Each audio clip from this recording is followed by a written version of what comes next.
नमस्कार, मैं हूं Arvind Rathore. Lemon prime time में हमेशा की तरह आपका बहुत बहुत स्वागत है। आज हम बात करेंगे मोदी सरकार और उस पर उठने वाले सवालों के बारे में। और सबसे जो अहम है कि अन्ना हजारे ने एक नया विवाद शुरू कर दिया है कि हम आंदोलन करेंगे। यानी कुल मिलाकर ऐसा लग रहा है कि मोदी सरकार से अन्ना हजारे संतुष्ट नहीं है, कांग्रेस संतुष्ट नहीं है, बाकी जो विपक्षी पार्टियां हैं वो संतुष्ट नहीं है। आखिर क्यों होता है ऐसा, जब इतने महीने होने के बाद भी सवाल उठते हैं मोदी सरकार पर।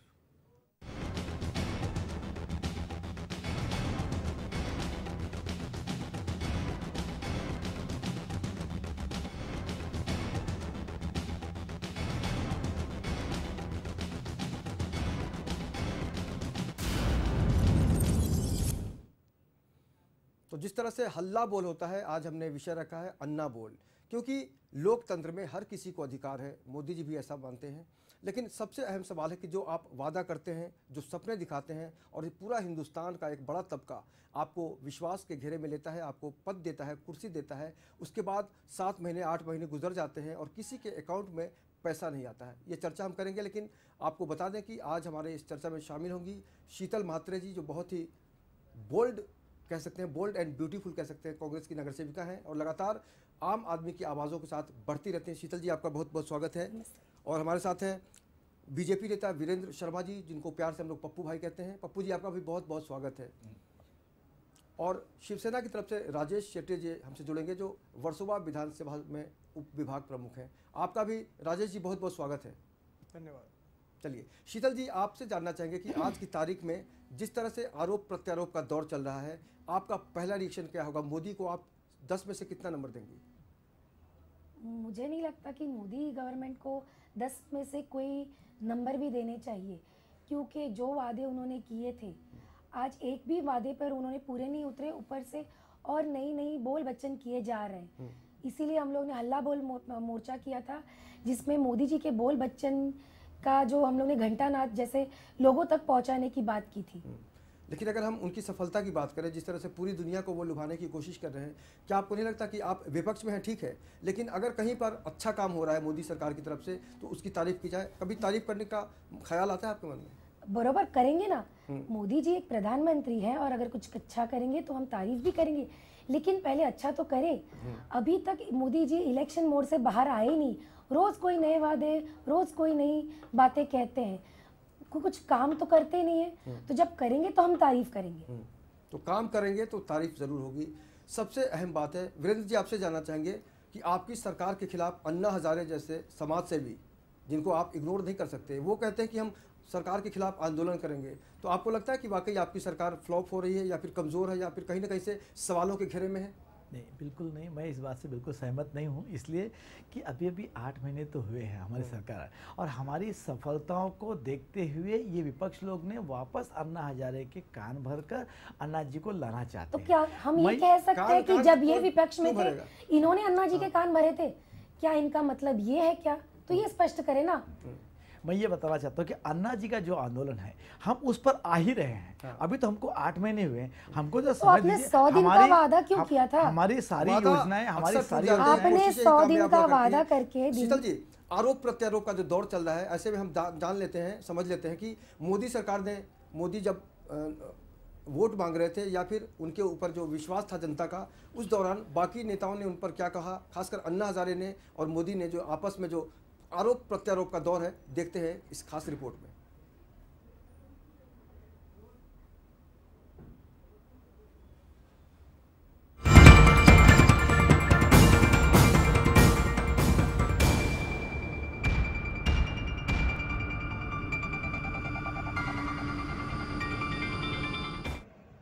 अन्ना हजारे जी इस उम्र में उन्होंने अपना जीवन दांव पे लगा दिया।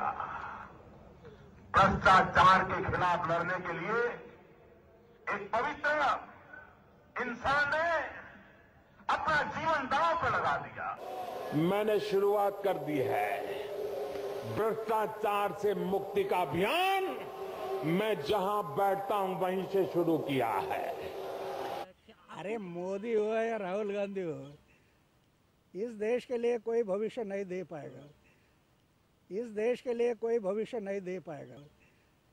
इस देश के लिए कोई भविष्य नहीं दे पाएगा। विकासशील भारत के दिखाए जब सपने, हर हर मोदी लगे थे सब जपने, बन गई सरकार हमें मिले सिर्फ सपने, वादा खिलाफी कर गए जो लगते थे अपने। ये जो चोर लुटेरों के पैसे विदेशी बैंकों में जमा है ना, उतने भी हम रुपये ले आए ना, तो भी हिंदुस्तान के एक एक गरीब आदमी को मुफ्त में 15-20 लाख रुपए यूं ही मिल जाएगा।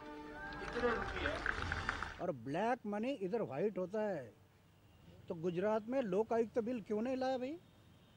करप्शन को मिटाने वाला सशक्त लोकपाल बिल क्यों नहीं लाया आज तक? तो ये नहीं होगा। ये अंदर से उर्मे होनी चाहिए। भगत सिंह की याद होनी चाहिए, सुखदेव राजगुरु की याद होनी चाहिए। लाखों लोगों ने कुर्बानी की, उसकी याद जब तक हमारे हृदय के साथ नहीं जोड़ेंगे तब तक बदलाव नहीं आएगा। पूछे है अन्ना कब आएंगे 15 लाख, मोदी से अब मांग रहे जवाब। झूठे हैं वादे या है अन्ना बेबाक, मोदी के दामन पे लग रहे हैं दाग, लग रहे हैं दाग। आपको रोजमर्रा की जिंदगी में जो लोग परेशान करते हैं, कोई 5 रुपया मांग लेते हैं, कोई 10 रुपया मांग लेते हैं, कोई ऑटो रिक्शा वाले से लूट लेते, चलता है ना। मुझ पे भरोसा कीजिए, मैंने ऊपर से शुरू किया है, नीचे भी करके रहूंगा। ये सफाई मैं करके रहूंगा भाइयों बहनों, इसलिए मैं आपसे वादा करने आया। तो शुरुआत करनी पड़ेगी हमारे देश में, और उसकी शुरुआत गुजरात से करनी है। मुझे तो लग रहा है यहाँ आने के बाद इतने घोटाले नजर आ रहे हैं।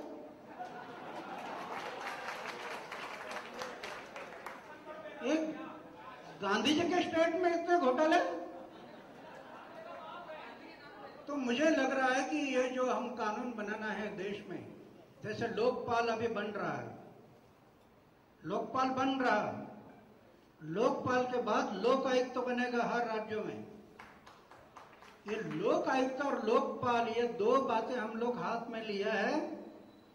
आगे का आंदोलन पूरे देश में जो खड़े करना है वो जमीन के बारे में, जमीन के बारे में।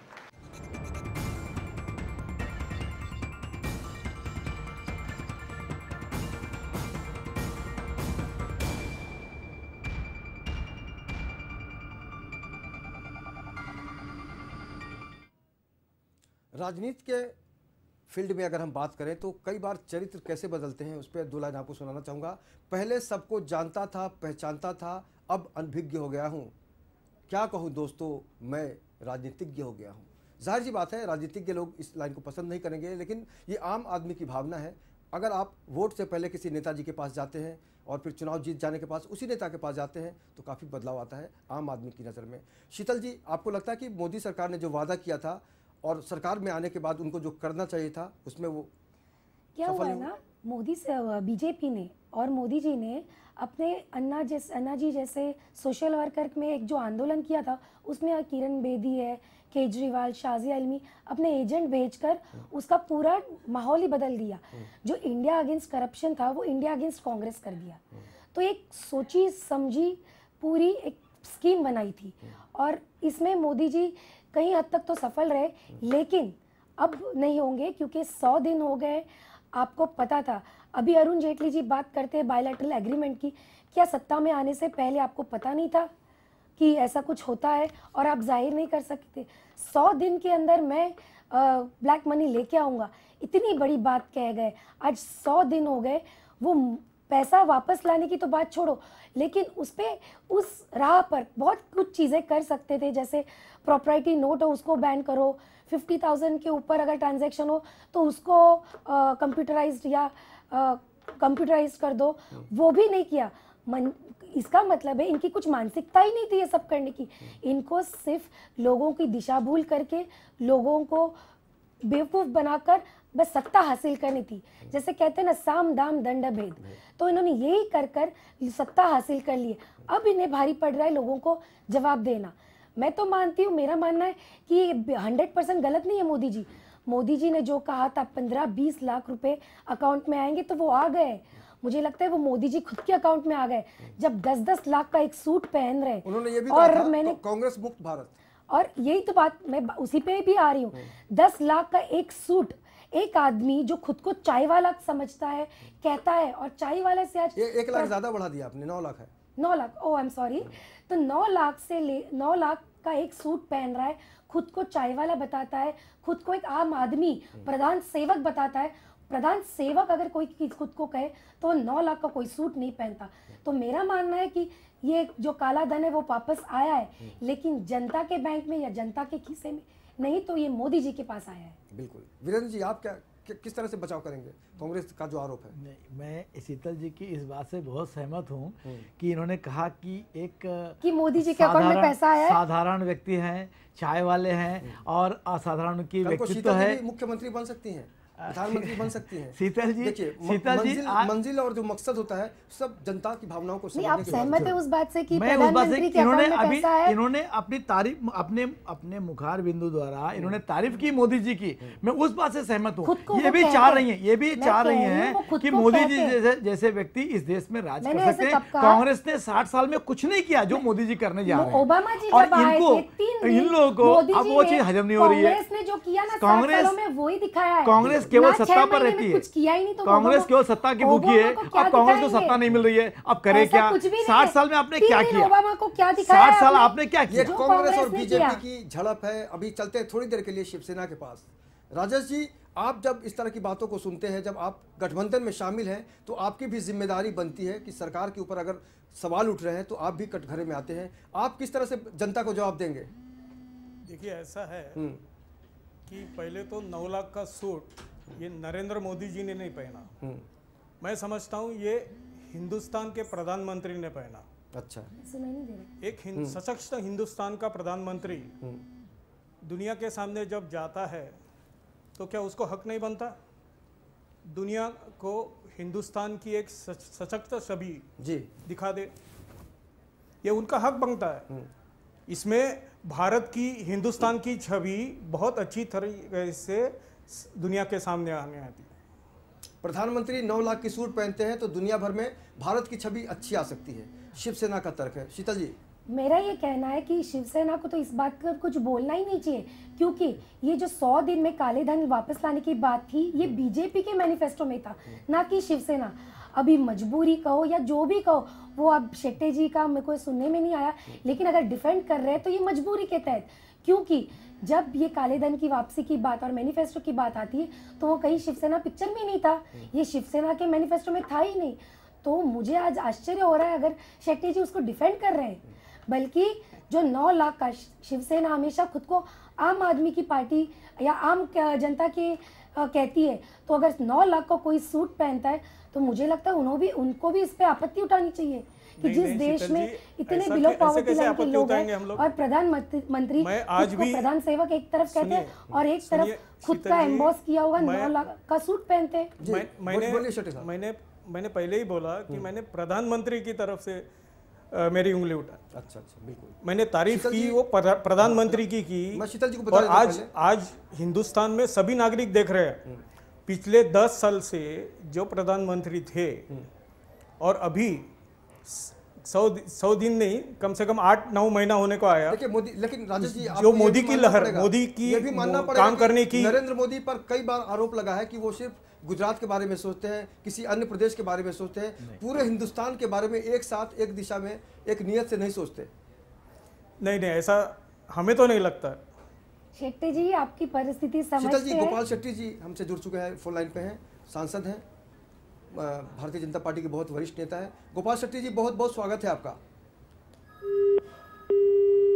शायद संपर्क टूट गया है, फिर से हम जुड़ेंगे उनसे। लेकिन आम आदमी की नज़र में, आम आदमी के मन में अगर प्रधानमंत्री को लेकर कोई विवाद होता है, कोई शंका होता है, तो निश्चित रूप से आम आदमी का जो प्रतिनिधि होता है वो शीतल मात्रे जैसे लोग होते हैं, राजेश जी जैसे लोग होते हैं और वीरेंद्र जी जैसे लोग होते हैं, जिनकी जिम्मेदारी बनती है कि जनता की भावनाओं को समाज में बांटने का काम करें, उसको विस्तारित रूप से उस पर चर्चा करें। तो अभी भारतीय जनता पार्टी की बात हो रही है, शिवसेना ने साफ साफ कहा है कि ये प्रधानमंत्री का मामला है, नरेंद्र मोदी का नहीं है। तो क्या इससे आप सहमत हैं?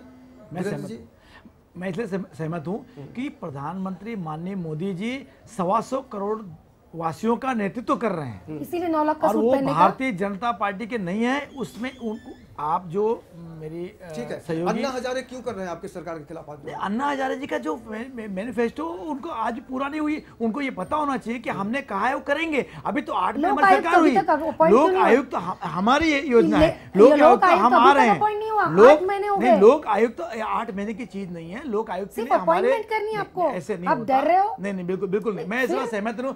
लोक आयुक्त हम काम कर रहे हैं, और हमारी जो योजना है, की बात नहीं करी मैं, लोक आयुक्त की बात कर रहा हूँ। लोक आयुक्त पर हम आ रहे हैं और विषय पे हम बहुत गंभीरता से लिए हैं और उस विषय आएंगे, लेकिन अभी उसको 8 महीने तो हुए। पिछले दिनों अन्ना हजारे ने आपके खिलाफ भी आंदोलन किया था दिल्ली में, कांग्रेस को हमेशा उसे वो निशाना बनाते रहे। जाहिर है आपको बहुत तकलीफ हुई होगी, क्योंकि सबसे भ्रष्टाचारी कांग्रेस है इस देश में। आज अगर लूटा है किसने, तो कांग्रेस ने लूटा। आंदोलन किया, उनकी दिशा भूल की गई थी। उस आंदोलन में जो शामिल थे उनके पॉलिटिकल एम्बिशंस थे। किरण बेदी कहो, शाजिया इल्मी कहो, अरविंद केजरीवाल जी कहो, अपनी अपनी पॉलिटिकल एम्बिशंस थी। और अन्ना हजारे जी जैसे आदमी को, सोशल क्रूसेडर को उन्होंने यूज किया।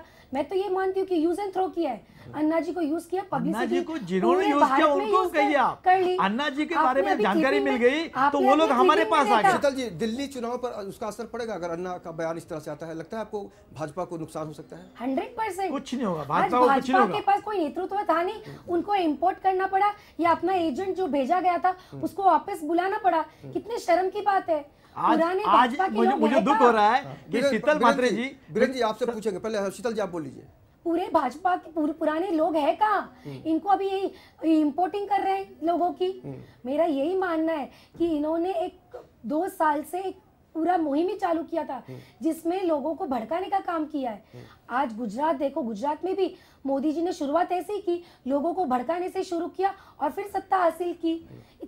आज मोदी जी ने अगर उदाहरण दिया जाए तो बेटी बचाओ आंदोलन, गुजरात में जब 12 साल पहले जब वो सीएम बने तब हर 1000 लड़के के पीछे 985 गर्ल्स थी। आज अगर 12 साल के बाद देखा जाए तो 915 है।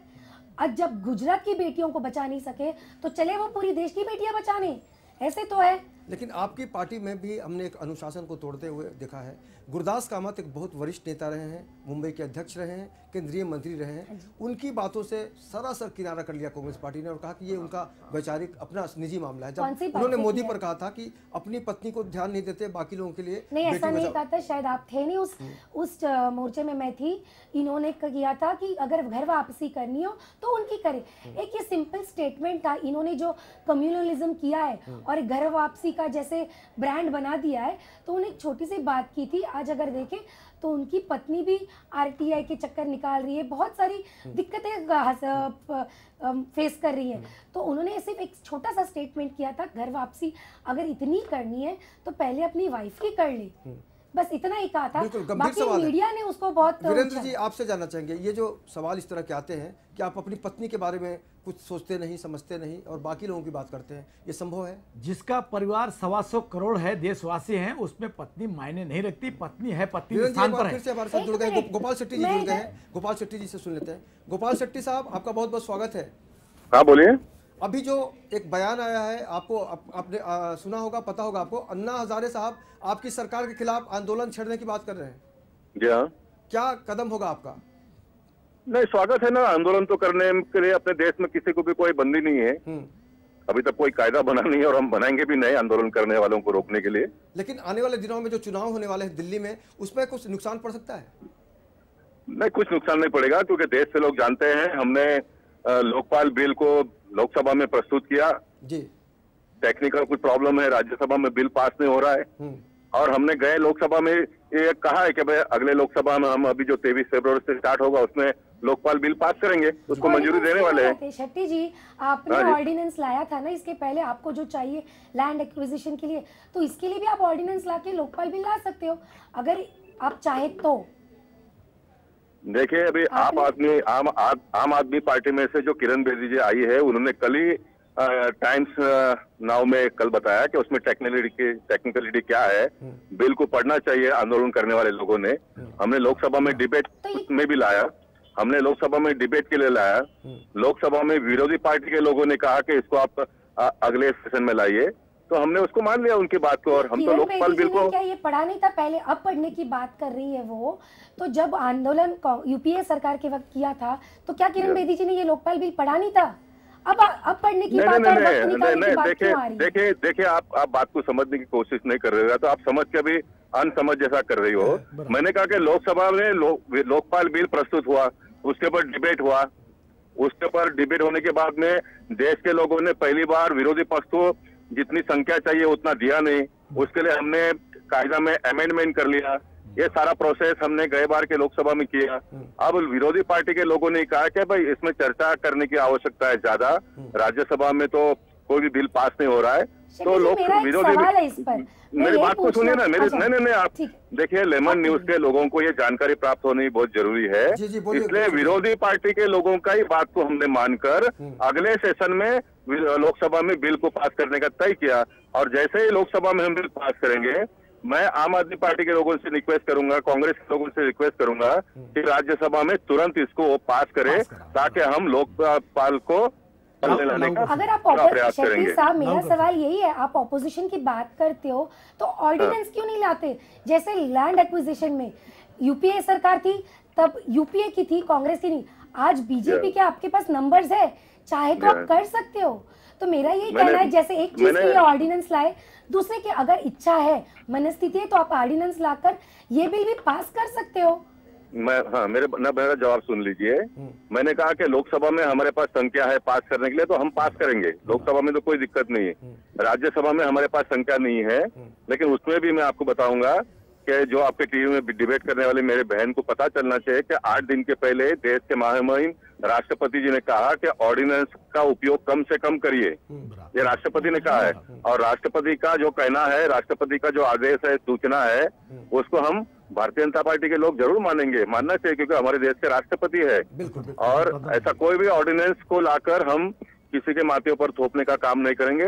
राज्यसभा में उसमें और जितना डिबेट लोगों को करना है, कांग्रेस के लोगों को, अन्य पार्टी के लोगों को करे। राज्यसभा में जैसे ही वो पास करेंगे, हम देश में लोकपाल बिल को अमल करेंगे। सदन में जो भी बहस होगी वो तो होगी ही, वो तो खास आदमी की जगह होती है। लेकिन आम आदमी जिसको गलत मैसेज जा रहा है कि मोदी सरकार के खिलाफ अन्ना हजारे आंदोलन करेंगे तो दाल में कुछ काला है, क्या अन्ना से आप मिलकर मनाने की कोशिश करेंगे? नहीं, अन्ना को जरूर मनाने की कोशिश करेंगे। अन्ना एक समझदार व्यक्ति है, और अन्ना को हम कहेंगे कि देखिए, हमारी प्रामाणिकता के ऊपर शंका करने की कोई जरूरत नहीं। हम जब विपक्ष में थे तो हमने ये आश्वासन दिया था कि हम लोकपाल बिल को लाएंगे लोकसभा में, और पहले ही सत्र में हमने लोकसभा बिल को लाया, हमने चर्चा तक लाया। लेकिन उन दिनों में राज्यसभा में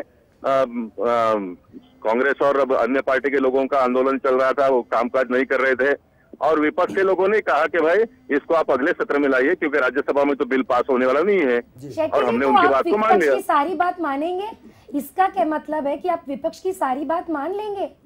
जो अच्छी बात है उसको मानेंगे। लैंड एक्विजिशन में भी चर्चा होनी चाहिए थी, शायद ये भी विपक्ष ने कहा था, पर वो नहीं हुई है। तो आप सिलेक्टिव हियरिंग क्यों करना चाह रहे हो? विपक्ष की कुछ बातें सुनोगे, कुछ बात नहीं सुनोगे, ये तो गलत है ना। सभी बातें सुनने की आवश्यकता नहीं, क्योंकि देश के लोगों ने हमको जमादार दिया है काम करने के लिए। जब बातें हम विपक्ष से मानेंगे तो फिर लोकशाही का कोई मतलब नहीं रहता है। इसलिए जो जनहित में है, देश हित में है, वो बातें हम लोग विपक्ष से भी मानेंगे, मतलब आप मानते हो कि आपको जो चाहे वही करना चाह रहे हो? देखिए सरकार लीजिए, अभी कैसी बात कर रहे हो? मैंने कहा कि लोकसभा विपक्ष की बात हम मानेंगे, इसका मतलब जो हमको करना है वो अगर हम करते तो हमको विपक्ष की बात मानने की आवश्यकता नहीं है। बिल्कुल गोपाल शेट्टी साहब, आपकी भावनाओं से हम अवगत हो गए हैं और जनता भी सब जानती है। बहुत बहुत शुक्रिया आपसे जुड़ने के लिए, बहुत बहुत शुक्रिया। धन्यवाद। आज की तारीख में ये जग जाहिर है कि अगर कोई कहीं विरोध करता है, कोई किसी से समर्थन नहीं लेना चाहता, तो भारतीय जनता पार्टी के सामने अभी यक्ष प्रश्न है कि वो सरकार को संभाले या फिर अन्ना को मनाए। जाहिर सी बात है, शिवसेना की भी भूमिका कुछ न कुछ ऐसी ही रहेगी कि कुछ इस पूरे विवाद को या तो संभालें या फिर उससे अलग हो जाए। राजेश जी, आप क्या कहेंगे, शिवसेना की कैसी भूमिका रहेगी इस पूरे विवाद को लेकर? बहुत ही संक्षेप में। देखिए, ऐसा है ना, अभी शीतल जी ने कहा कि ऑर्डिनेंस निकाल के बीजेपी गवर्नमेंट ने ये बिल पास क्यों नहीं किया। मैं तो बोलूँगा कि उनकी जब सरकार थी जी, तो उन्होंने क्यों नहीं निकाला। ये कैसा है, ये पॉलिटिक्स में हर देखिए एक जब जिसकी सरकार का होती दौर है आता है। उसके ऊपर सवाल हमेशा उठते रहे हैं। वक्त की कमी है। राजेश जी आपका बहुत बहुत शुक्रिया। शीतल जी, लेकिन चलते चलते आपसे ये जानना चाहेंगे कि जब भी सवालों के घेरे में सरकारें आती है तो भाषा बदल जाती है, सोचने की जो शक्ति है वो अलग थलग दिखने लगती है। तो कल तक जिस तरह आप परेशान थी, हो सकता है भारतीय जनता पार्टी भी आज परेशान है। आशुतोष जी। और सबसे अहम है कि जनता की जो परेशानी है उसके बारे में आप क्या क्या कहेंगे? ना आशुतोष जी, एक चीज जनता को आज लेमन न्यूज के मार्फत में बताना चाहूंगी जी। कि जब यूपीए सरकार थी, कोalition गवर्नमेंट थी, कांग्रेस के पास कुछ निर्णय लेने के लिए संख्या नहीं थी। जो भी था अपने साथी दलों की से विचार विमर्श करके, बात करके करनी चाहिए थी। भले वो फिर कांग्रेस की माइंडसेट ना हो, कांग्रेस का ये ना हो, लेकिन यूपीए गवर्नमेंट थी। आज बीजेपी के पास संख्या है, उनके पास उतने खासदार है कि वो खुद एक स्ट्रॉन्ग निर्णय ले सकते हैं, लेकिन 6 महीने उन्होंने निर्णय नहीं लिया। बिल्कुल, अब आने वाले दिनों में आपकी भूमिका बहुत ही इंटरेस्टिंग होनी चाहिए। हम दुनिया भर से उम्मीद करते हैं कि विकास की जो भी बात होती है तो हर कोई शामिल हो, लेकिन भारतीय जनता पार्टी की जो समस्या है फिलहाल अन्ना हजारे को लेकर, कांग्रेस को भी कहीं ना कहीं से उसके साथ जुड़ना होगा, या तो समर्थन में या विरोध में। आप लोगों ने अपना समय निकाला। शीतल जी आपका बहुत बहुत शुक्रिया, वीरेंद्र जी आपका बहुत बहुत शुक्रिया, और राजेश जी आपका भी बहुत बहुत शुक्रिया। तो यही है जिसको हम कहते हैं राजनीति, और राजनीति में कब रंग बदल जाए, कब नीयत बदल जाए, कब मुद्दा बदल जाए, ये कोई कह नहीं सकता। लेकिन मोदी सरकार के सामने फिलहाल एक सवाल आ गया है कि अन्ना हजारे अगर आंदोलन करेंगे तो आम आदमी कंफ्यूज हो सकता है। इस चर्चा में आज इतना ही, लेकिन आप लगातार बने रहिए लेमन न्यूज़ के साथ और मुझे दीजिए इजाज़त। नमस्कार।